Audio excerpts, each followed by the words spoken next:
One of the proofs our group chose was number 11, and to start we constructed a circle with radius EH.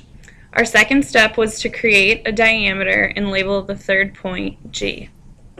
Next we added a second circle with radius HE.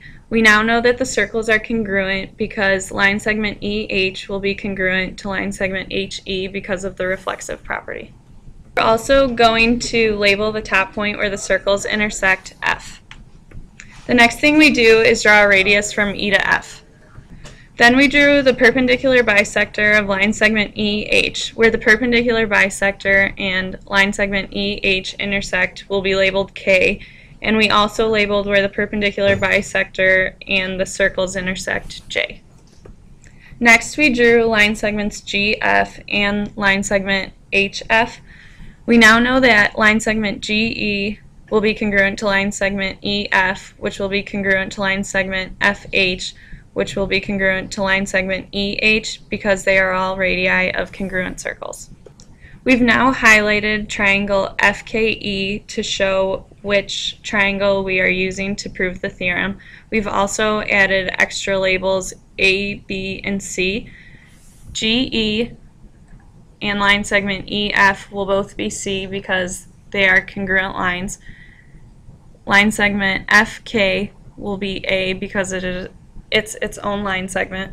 Line segment EK will be B because it is also its own line segment. And now we know that line segment KH will equal C minus B because line segment EH is equal to C and line segment EK is equal to B, so KH must be C minus B.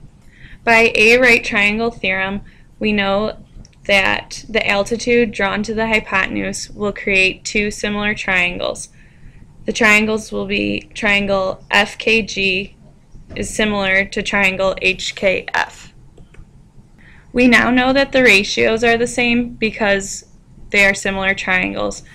So A over C plus B will equal C minus B over A. From this proportion, we know that the product of extremes will be equal to the product of means, which will be A squared equals C plus B times C minus B. We then know that A squared equals C squared minus B squared, which leads us to C squared equals A squared plus B squared, which proves the Pythagorean theorem.